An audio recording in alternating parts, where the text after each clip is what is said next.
나는 세상을 심판하러 온 것이 아니라 세상을 구원하러 왔기 때문이다.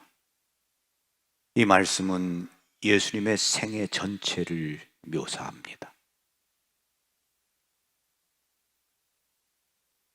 8사람이 하나의 화장실을 사용하고 아침을 급히 먹고 7개의 도시락을 챙긴 다음 칭얼거리고 불평하면서 각자 3대의 버스를 향해 달려나가는 상황, 즉 잠시 동안 정신을 쏙 빼놓는 상황이 거의 매일 아침 우리 집에서 볼 수 있는 광경입니다. 하루는 아내가 논덜머리를 대며 식구들 모두에게 분풀이를 했습니다. 내 방식대로라면 아내에게 그럴듯한 조언을 해주었겠지만 예수님을 관찰하면서 나는 사람들의 행동을 고쳐주려고 급하게 나서는 것은 일종의 판단 같은 것임을 보기 시작했습니다.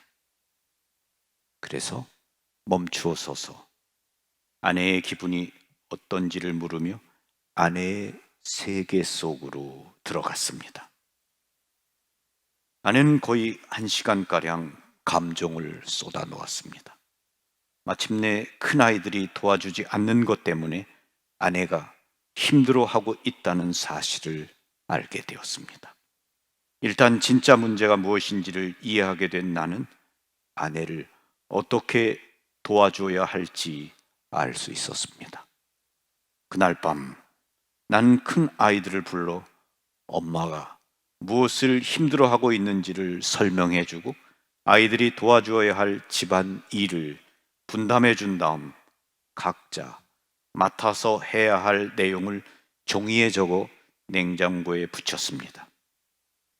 그리고 각자 맡은 일을 제대로 하지 않을 경우 아빠가 집안에서 고약한 사람의 역할을 하게 될 것이라고 말해 주었습니다. 아내의 어려움을 나의 어려움으로 떠맡았습니다. 사랑은 짐을 없애는 것이 아닙니다.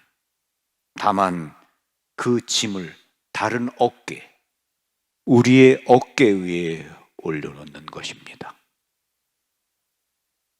몇 개월 후 당시 17살이었던 우리 집 큰딸 커튼이가 어느 날 친구들과 함께 나갔다가 밤늦게 집으로 돌아왔습니다.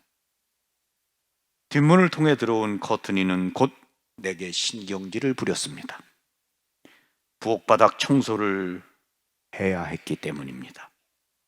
나는 아무 말도 하지 않았지만 자기가 맡은 일을 해야 했기 때문에 그저 불평을 늘어놓기 시작했던 것입니다. 나는 대가족인 우리 식구 모두 각자 맡은 일을 해야 한다며 한 공동체의 일원이라면 맡은 일을 해야 한다는 사실을 상기시켜주고 싶었습니다. 부모들이 늘 하는 그런 판에 박힌 잔소리 말입니다. 그러나 다른 사람을 판단하려는 내 성향을 자제하면서 입을 다물었습니다. 그리고 커튼이에게 하고 싶은 말이 있는지 물어보았습니다. 커튼이는 말하고 싶어 하지 않았습니다. 그래서 부엌 바닥 쓰는 일을 도와주겠다고 했더니 싫다고 했습니다. 결국 손해볼 것 없다는 생각을 하며 커튼이 잠깐 앉아봐 라고 말했습니다. 커튼이는 자리에 앉았고 난 무슨 일이 있었는지를 물었습니다. 그러자 친구들 중 한 아이가 자신을 어떻게 무시하고 판단했는지를 쏟아놓았습니다.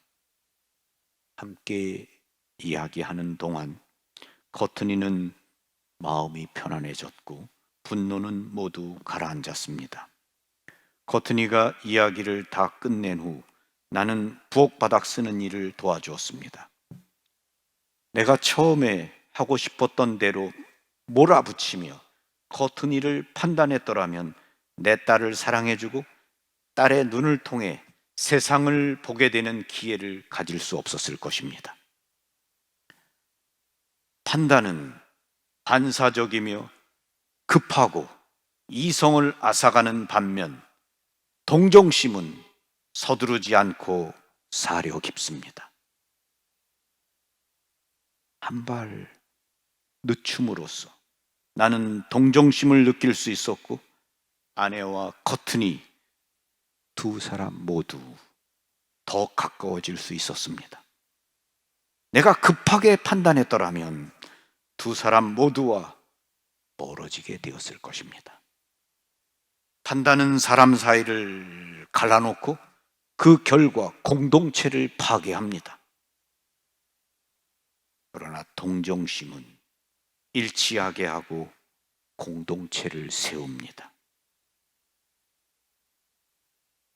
장애인을 돕기 위해 하버드 대학에서 가르치는 일을 뒤로 한 헨리 나우엔 신부는 이렇게 말했습니다. 다른 사람들을 섬기기 위해 우리는 그들을 향해 죽어 있어야 한다.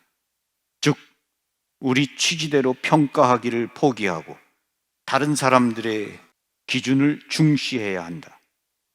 우리의 이웃을 향해 죽어 있다는 것은 그들을 판단하고 평가하는 일을 멈추고 자유롭게 동정심을 베풀 수 있게 된다는 뜻이다. 다른 사람들을 판단하면서 동시에 동정심을 가질 수는 없다. 왜냐하면 판단은 사람 사이를 갈라놓고 다른 사람들과 함께하지 못하게 만드는 차별 의식을 갖게 하기 때문이다. 남을 심판하지 마라. 그래야 너희도 심판받지 않는다고 하신 예수님의 말씀을 실천하기는 정말 어렵다. 그러나 그 말씀에는 동정심을 베풀 수 있게 하는 비결이 들어있다.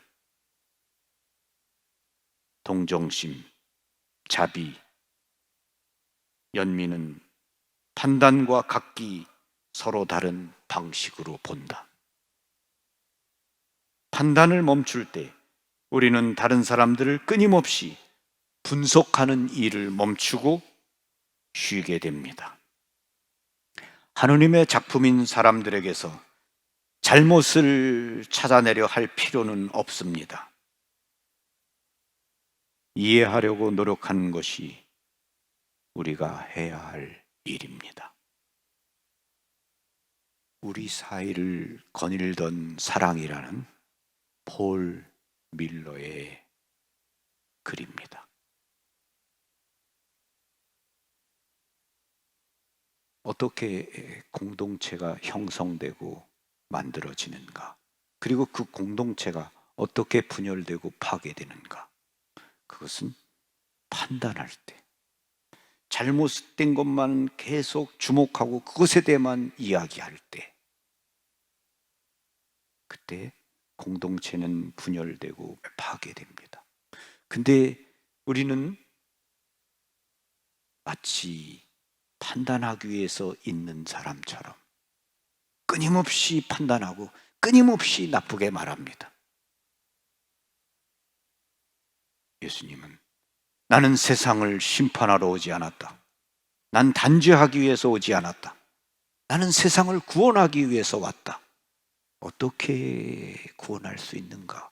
아무도 판단하지 않을 때.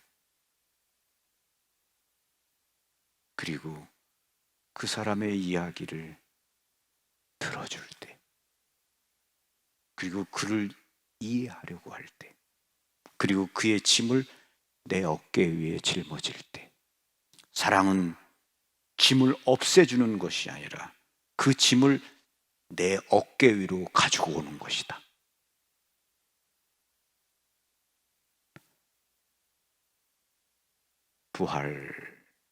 어떻게 부활할 수 있는가? 이렇게 판단하지 않고 남의 이야기를 들어주고 그의 짐을 내 어깨로 가지고 오고, 이러한 것이 서로를 살게 만드는 거죠. 부활하게 하는 것입니다. 예수님 아무도 판단하지 않으셨고 우리의 짐을 당신의 십자가 위에 짊어지셨습니다. 우리의 주님을 바라보면서 우리도 판단을 멈추고 자비의 길로, 연민의 길로, 동정심의 길로 나가야 하겠습니다. 아멘. 여러분 한 분 한 분에게 부활하신 주님의 평화가 함께 하시기를 빕니다. 아멘. 고맙습니다. 평화를 빕니다.